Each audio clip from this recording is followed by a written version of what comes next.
The views and opinions expressed in the following program do not necessarily reflect the policies and the position of Now You Know.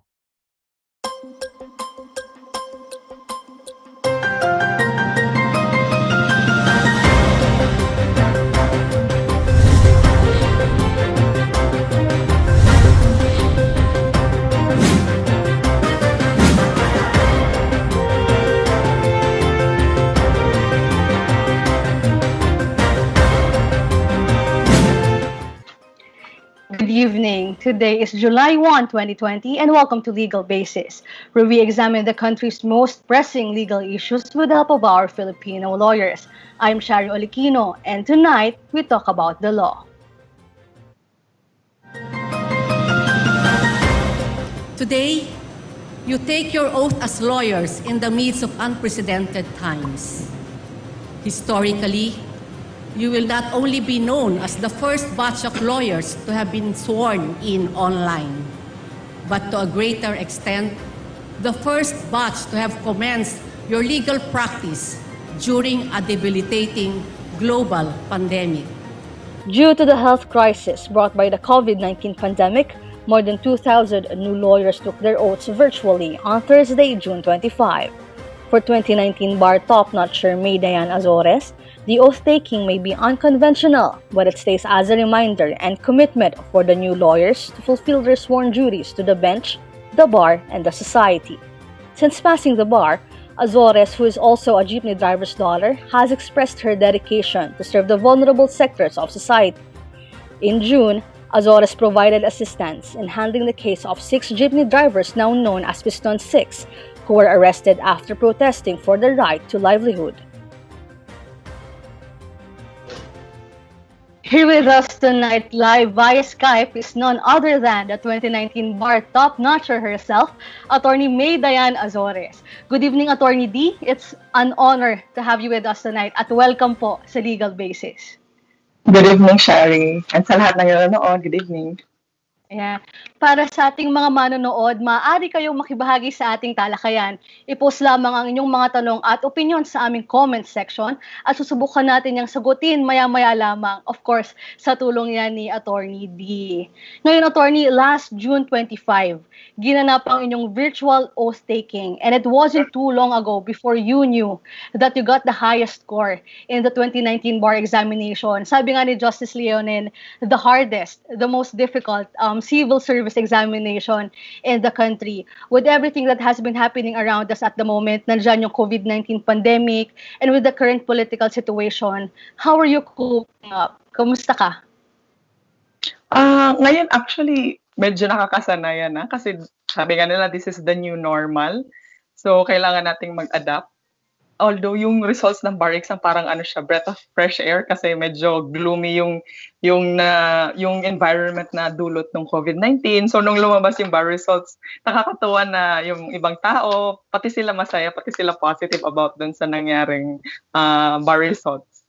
So ayun, coping up na slowly, pero ayun, makakasanayan rin natin as long as safe tayo lahat. Yeah. Pero Atty., were you expecting to see your name at the top of the list during that day? I was praying to land anywhere in the top 10. I was actually aiming for the top 8, specifically top 8. So, nung lumabas na number 1, medyo hindi ko talaga in-expect, kaya nagulat talaga ako. So, ayun. Kasi ang pinagpipray ko pala nga nun lagi. Sabi ko, Lord, please help me top the bar. Minsan ko lang mabanggit yung top 8. So, baka sabi ni Lord, okay, ang meaning ng top the bar is top 1. So, I will give you top 1. Spot. Yes. Now, Atty. D, in the video we played earlier, sabi doon ni Justice Estela, very remarkable daw ang inyong batch, no? Yung batch ng lawyers ngayon. Una, dahil kayo ang kauna-unahang batch ng mga abogado ng ating bansa na nag-take ng oath online, no?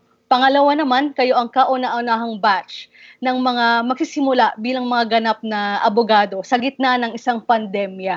Ngayon, how do you feel about this?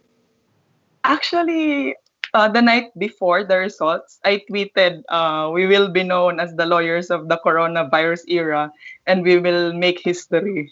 So indeed nga naging historic yung aming oath-taking, pati yung paglabas ng results kasi walang tao sa streets ng Padre Faura, walang mixed emotions, walang sinisgaw. Pero ayun, actually ang bio ko sa mga social media profiles ko is sui generis, meaning nun sa in legal terms is parang unique. So parang na-apply yun sa batch namin, sa akin. So medyo kahit gano'n yung situation, at least may mark kami sa history ba? Diba? Parang remarkable, parang unconventional. Kaya yun rin yung parang consolation na, okay, at least history kami. At least kakaiba. Yes, definitely. Matanong ko lang, attorney, no, how did it feel, no, during the time na mag-oath taking na kayo, no, na virtual siya, no, online. So ano yung nasa isip mo during that time? Ano yung tumatakbo sa isip mo? Meron ka bang kumbaga parang pakiramdam na ay sayang sana nagagawa namin to physically? May mga ganun ka bang emosyon during that time? Oo, siyempre hindi naman yun matatago na sana andun kami sa PICC, sana andun ako sa unahan with a perfect vantage point of the legal luminaries, sharing one stage, may ganon. Pero siguro isa na ring good thing na nangyari doon sa virtual oath-taking kasi I got to do it in front of my family. Kasi pag sa PICC, ang alam ko, isang family member lang or isang companion ang allowed. So at least nung sa virtual oath-taking, nagawa ko siya in front of my family members and some of my mentors. So parang sila yung witnesses ko sa aking sworn duties. Although syempre hindi maiwasan na sana nasa PICC kami. Sana i-allow kami next time na mag-join sa next batch ng kasi iba pa rin syempre yung magkakasama.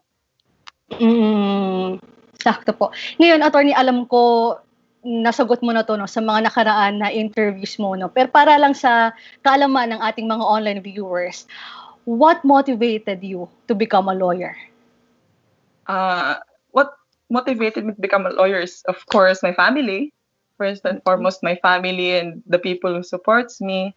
And yun, like what I said in my previous interviews, my classmate who was a victim of rape and murder.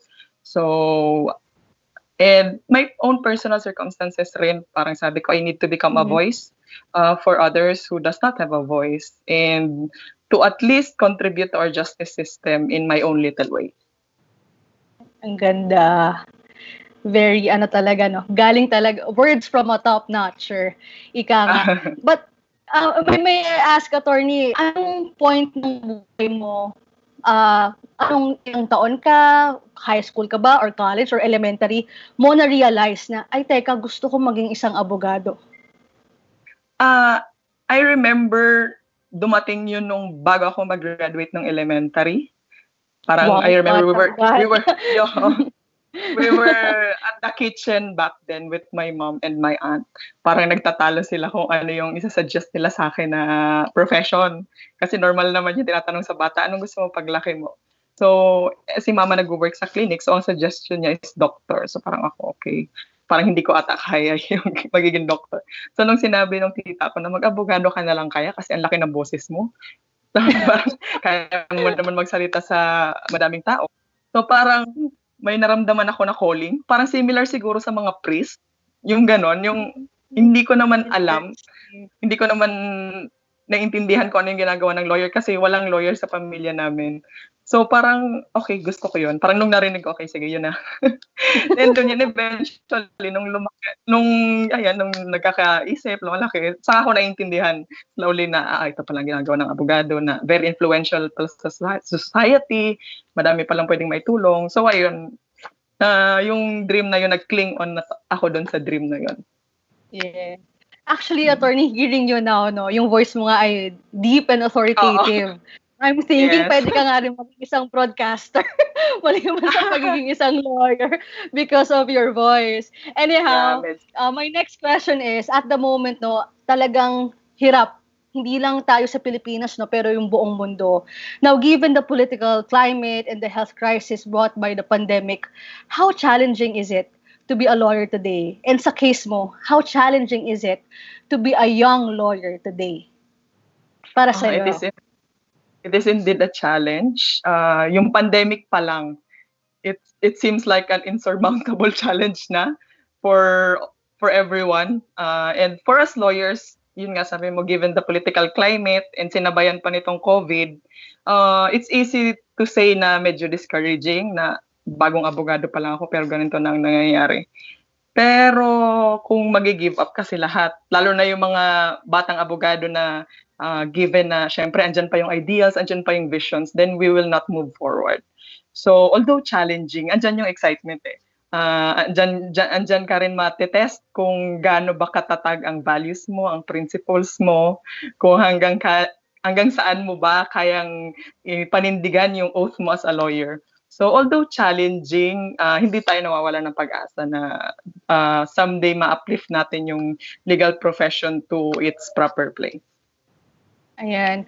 Hopefully yung mga viewers natin dyan na aspiring lawyers like me, no, ay makakuha talaga ng inspiration and motivation mula sa statements niyo ni Attorney D. Now, speaking of aspiring lawyers, no, I know marami yung curious about this. Attorney D, before you became the 2019 bar topnotcher, no, ano-ano yung mga pagsubok na pinagdaanan mo bago ka maging isang abogada at ano yung mga ginawa mo para mapagtagumpayan ang mga pagsubok na iyon?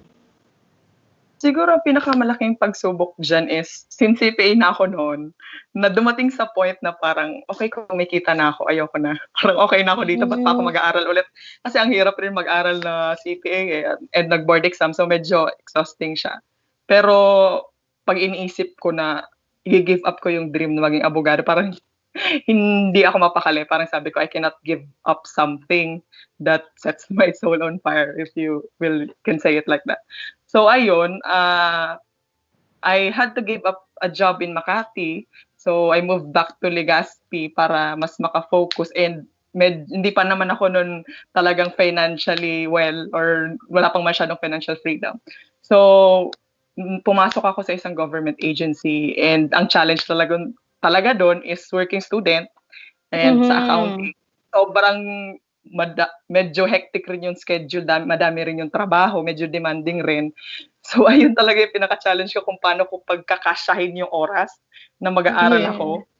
Parang minsan may point na umiyak na lang ako, sabi ko, bakit ginagawa ko to sa sarili ko? Parang sobrang nakakapagod talaga.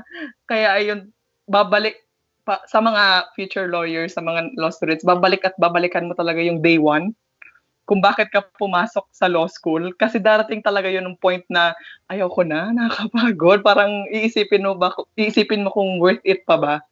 So yun yung pinakakalaban mo dyan, yung sarili mo. Yung mga financial matters, magagawa naman yan ng paraan kung wala masyadong financial support or ano. Pero yung kung gusto mo talaga, kung may willingness ka talaga i-pursue yung dream mo, wala talagang imposible. Now, Attorney D, can you give us a glimpse of your everyday life during that time? So, nag-work ka tuwing umaga, ang classes mo ay sa gabi. Tama ba? Oo. 8 to 5. So, nag-work. Yes. Then 5:30 to 8:30, pasok sa school. Then makakauwi ako ng mga 9. Yun. So medyo mahirap talaga. Medyo sleep deprived talaga ako. No? Yes, kasi kailangan po mag-aral, di ba? Oo, yun. Yeah. So, onting-onti na lang talaga yung tulog. Yan. Sana ma-inspire lalo. Kasi ang daming law students actually na ako, personally, mga kaibigan ko, na nagbabayad ng sarili nilang tuition. Kaya hindi nila mabitawan yung kanilang mga trabaho. So, hopefully talaga you guys stick until the end, no? Walang pangarap ang masyadong malaki para sa karanasan nga ni Attorney D. Now, Attorney, you have also been expressive and vocal in offering your services to the vulnerable and the marginalized sectors. Now, how far are you willing to do this? Do you see yourself pursuing human rights in the future, human rights lawyering in the future? Actually, I have pledged to an organization. I have already said that I am willing to become a member to help the vulnerable, and I am keeping that promise that I will join them. And of course, tingin ko doon ko rin makukuha yung satisfaction of becoming a lawyer, yung makakatulong ka talaga sa may hirap and sa mga oppressed. So, of course, I am willing to offer my services. It's the least I can do for all the blessings I have received. Tsaka feeling ko binigay ito sa akin ni Lord na blessing because He wants me to become an instrument to show people na meron pang pag-asa for us. Ayan. Now, speaking of helping the marginalized, ngayon ng June or earlier this month, July 1 na pala ngayon, earlier last month, despite your limitations, pre-oath taking, and role signing, you offered to help in freeing the Piston 6 drivers. Now, what led you to making yourself part of this case? My father was a jeepney driver. During my elementary days, he was driving the jeep to provide for us. So, nung nakita ko yung 6 na kinulong, lalong-lalo na si Tatay Elmer, sabi ko sa sarili ko, I cannot turn a blind eye on this para magiging hypocrite ako kung mauupo lang ako at hindi magre-reach out kung ano man pwede kong maitulong. So, ayun, nag-message ako privately kay Attorney Herney, although I didn't intend it to become public. Ayaw ko sanang ipasabi sa mga tao na nag-reach out si Topnotcher. Yung nagulat na lang ako na alam na nung media. So, pero ang good thing siguro na nangyari dun is mas naging supportive yung mga tao, parang mas nakita nila yung situation. So, yung opinion, yung public opinion, nakatulong rin yun na at least mapadali yung paglabas nila. Yes. Although, kahit tawag dito, nakalaya na sila, the case is still ongoing, if I'm not mistaken. Yeah. Now, by this month, you will become a full-fledged lawyer at wala pang desisyon ang kaso ng Piston 6. Sa katunayan, attorney, sa Biyernes ay may hearing sa estafa case ni Tatay Elmer. So, meron pa siyang pagdadaanan na hearing. Now, my question are, what are your plans in connection to this? Do you plan to stay as their counsel? If kaya sana, of course, I want to offer my services. Kaso yun nga, I'm in the province. And medyo hesitant rin ako to move to Manila kasi yun nga, because of the COVID situation. But I said to Attorney VJ, the lead counsel of the case, na if ever may papers na kailangan, baka yun muna ang pwede kong maitulong. And eventually, pag naka-relocate na ako sa Manila, I can act as counsel naman for them if ongoing pa yung case by that time. Pero I'm confident naman that Attorney VJ will be able to dismiss that case as early as possible. Ayan. Hopefully, we are talagang rooting for the counsel nitong Piston 6. Now, some critics say, attorney, that the current administration weaponizes the law to silence its critics.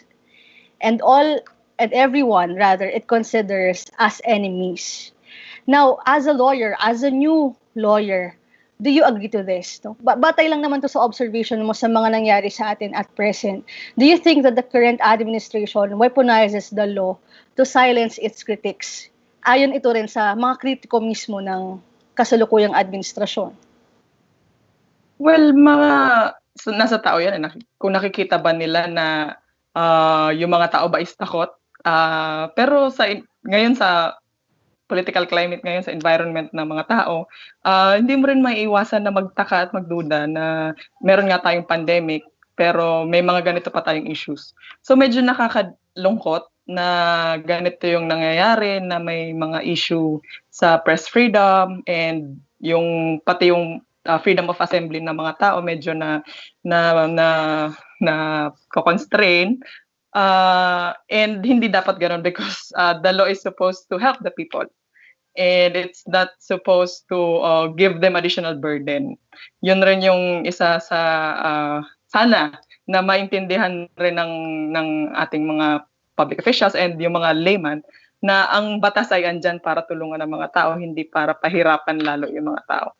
And the law is as good as the people who enforce it. So kung enforced properly, then mas ma-appreciate ng mga tao yung batas. So ayun, I think it's more on the enforcement, but the law itself is, the intention of the law is already good. Okay. Now, attorney, dadako tayo sa part ng ating programa kung saan tayo ay kukuha ng mga comments, mga questions mula sa ating mga online viewers. Ngayon meron tayong isang tanong mula ito kay Adrian Cabana. Sabi niya, "Congratulations, Attorney D. For the benefit of all law students, would you mind to share your secrets on how you handle your stress, studies, and your techniques during your bar review? Thank you. PS, ang ganda po ng boses ninyo talaga." Sabi ni Adrian Cabana. Okay. Actually, I already did a webinar on that. I shared my techniques, my tips. Pero ang pinaka-tip talaga na gusto kong i-highlight lagi is you should focus on your caudals.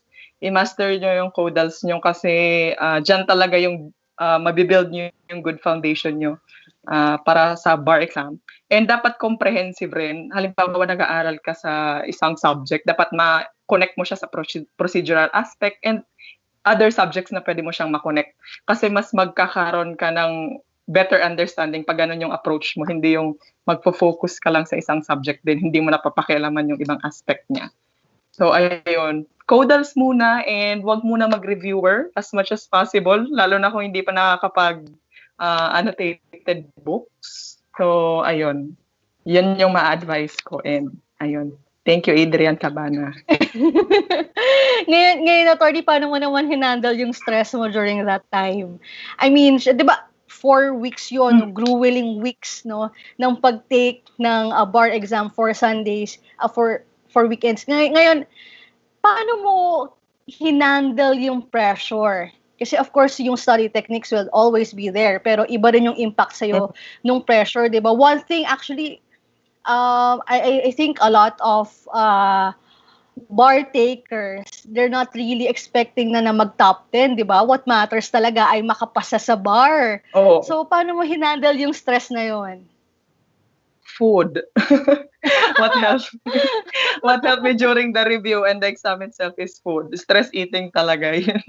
Yun yung nakatulong rin sa akin. Doon ko siya na ibubuhos kasi wala rin naman, hindi ka rin naman. Although ang pang-distress ko sa law school is to travel, pero hindi mo naman yun pwedeng gawin ng review. So, naituon ko lahat ng stress ko sa food. I think makaka-relate naman dyan yung ibang bar reviewing na talagang pagkain lang ang kakapitan mo para at least himasmasan ka dun sa stress and pressure ng bar exam. Yeah. Pero wala bang mga pinanood ka na series or iba pa? I mean, aside sa eating during that time. Ayun. Nanonood ako sa YouTube ng videos ni Mimia and yung mga talent shows like America's Got Talent. Wala lang nakakatuwa, nakaka-encourage pag nakikita mong natutupad yung mga dreams. So parang yun yung pang-distress ko rin. Para pag nakikita ko na-achieve nila, baka malapit na rin ako. Inspiring din talaga. So inspiring material and food, yun ang nagtanggal ng stress ni Attorney D during the time na nagtitake siya ng bar. Now, here's another question from Jose Marie Calweng. Ang sabi niya, "Welcome to NUPL, Attorney D. What are your thoughts on the anti-terror bill which will lapse into law a few days from now?" I studied the bill and I have concerns, particularly some of the provisions which I believe are constitutionally infirm, especially the warrantless arrest, which can last up to 14 days. The Constitution only provides that a person can be detained for as long as 3 days without charge.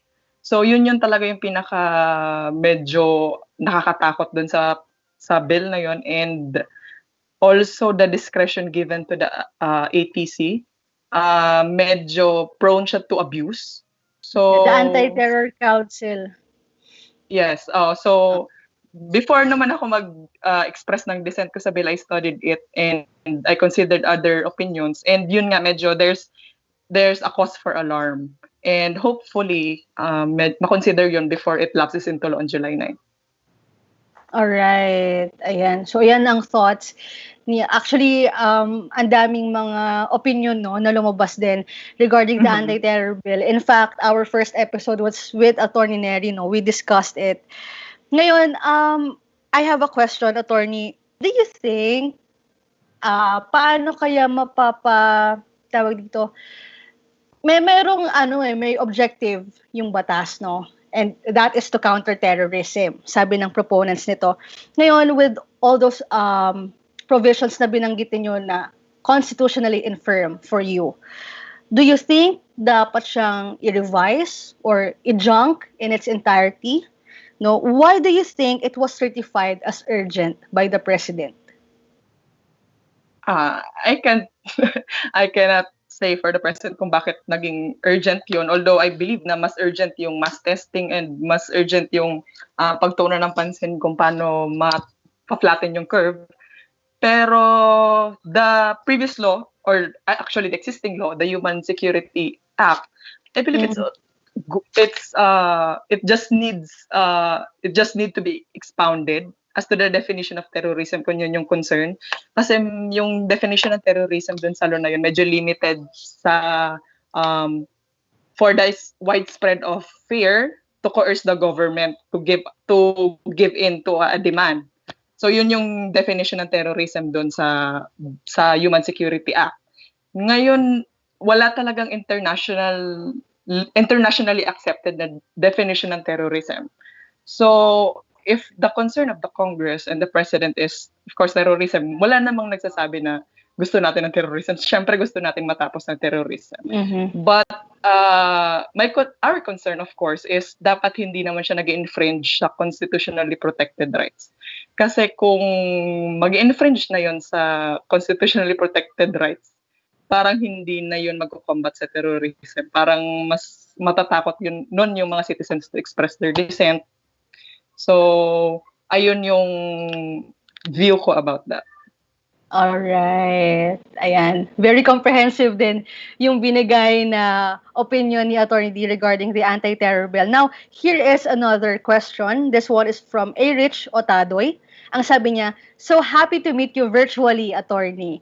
How many hours in a day did you spend studying while you were a student? When I was a student, siguro mga 4 hours lang. Ganon. Wow! Talaga ba, attorney? Sa isang working day. Yes. Pero pag weekend, doon ako bumabawi.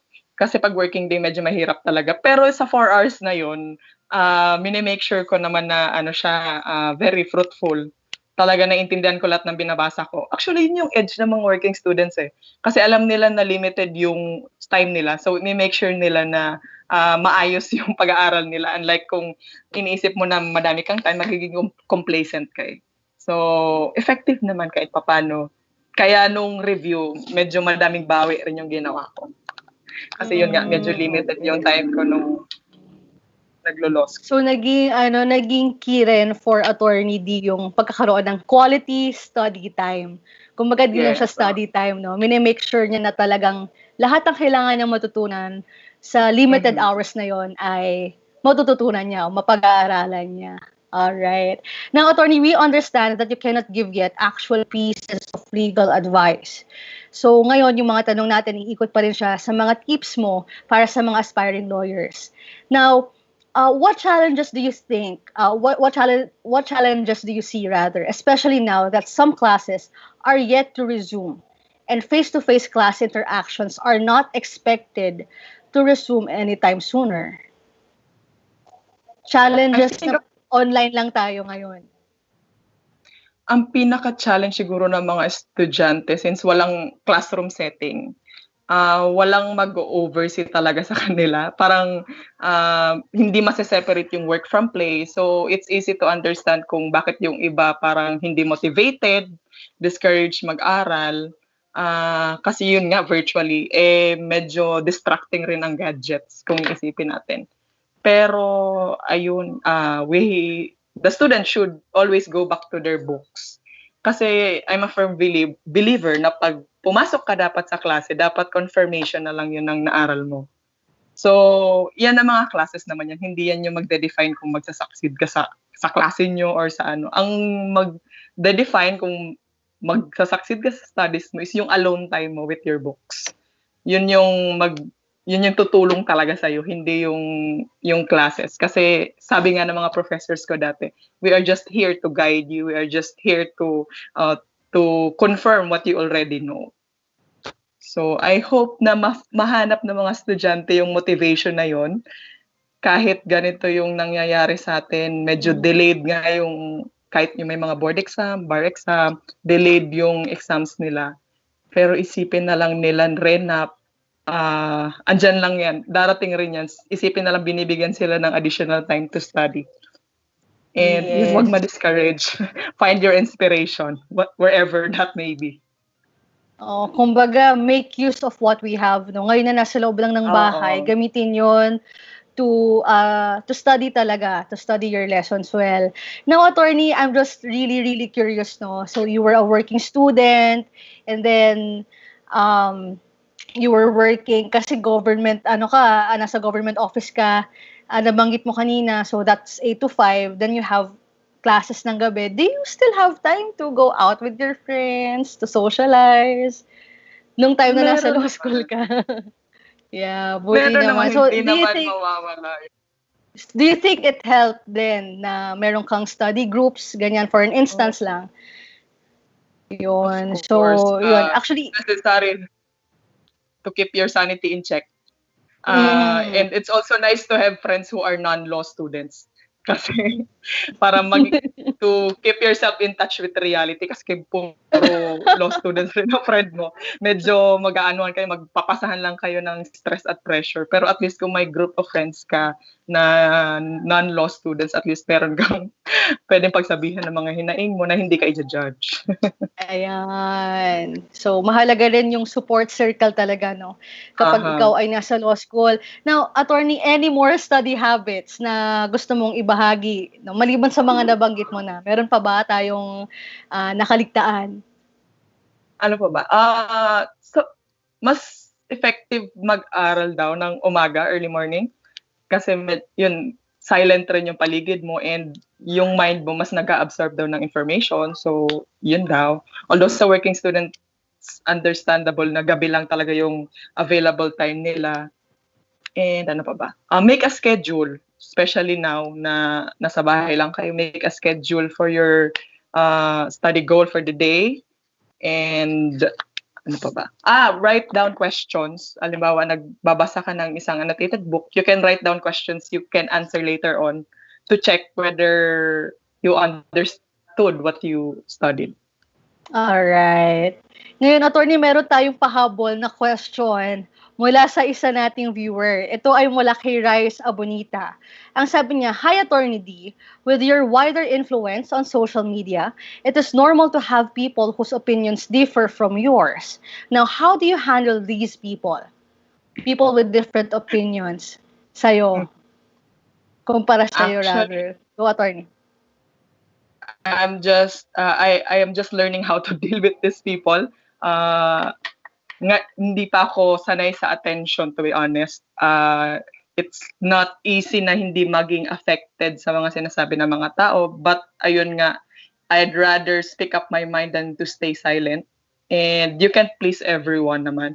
As long as I know that I have basis, I know what I'm saying, and I do not forgo my values and my principles, then that doesn't really matter. As long as I keep my oath as a lawyer, then I'm good. All right. Now, here is a last question from one of our viewers, attorney. This is from Bayani de Guzman, Manlongat. Ang sabi niya, what can you say, Attorney Azores, in general, of the independency of judicial branch of our government vis-a-vis the executive branch?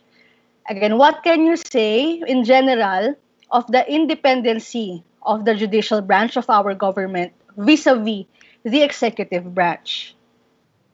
The judiciary is constitutionally mandated to remain independent from the executive branch. So of course, we remain hopeful as young lawyers. We remain hopeful and we trust the Supreme Court to uphold its duty to be the last resort of the people and to uphold the Constitution and the laws of the land.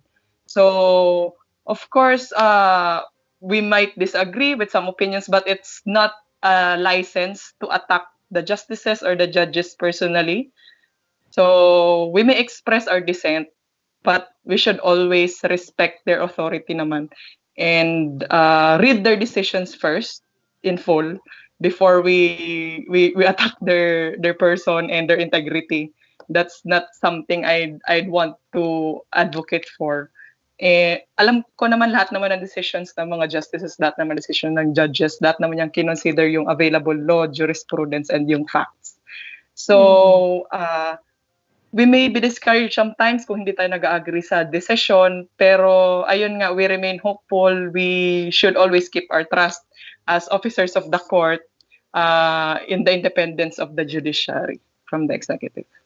Ayan. Alright. Kasi constitutionally mandated talaga siya, no? Na separated talaga yung ating branches of government. Now, ngayon, attorney, we are running out of time. So, we are down to our last question. Now, this is from us naman na sa Now You Know. Ngayon, napag-usapan natin ano yung mga nangyari sa paligid natin ngayon, current political situation, the COVID-19 pandemic, and now as a new lawyer and a soon-to-be full-fledged lawyer, no, ano ang iyong hamon para sa kapwa mo, mga bagong abogado ng bayan? I will just reiterate what Justice Leonen said. It is our duty to resist injustice. It is our duty to be a catalyst of change. It is our duty to, at all times, weigh our actions according to our sworn duties to the bar, the bench, the society, and the courts. So I hope we don't forget that. I hope we don't give in to greed. I hope we use our license, our title to embolden the powerless, to help the oppressed, to aid our people who have nothing in life. So I hope the coronavirus era lawyers will not just be remembered because we started our career in the middle of pandemic, but we will be remembered as lawyers who actually uphold the rule of law at all times. Alright. Maraming salamat ulit sa pagkakataon at sa panahon mo, Attorney D. Ngayon, meron ba kayong mga karagdagang mensahe para naman sa mga aspiring lawyers, no? At para sa general public na rin, sa ating viewers? Any additional message? To the aspiring lawyers and sa lahat ng nagme-message sa akin, I'm sorry if I cannot reply to everyone. I'm just thankful for all your support and just keep going. Just like what I tweeted yesterday ata, your dreams may be delayed but they are never denied. Just hang in there. You will get that attorney title soon and be involved, speak up, and use your knowledge of the law for to help the people that are not privileged.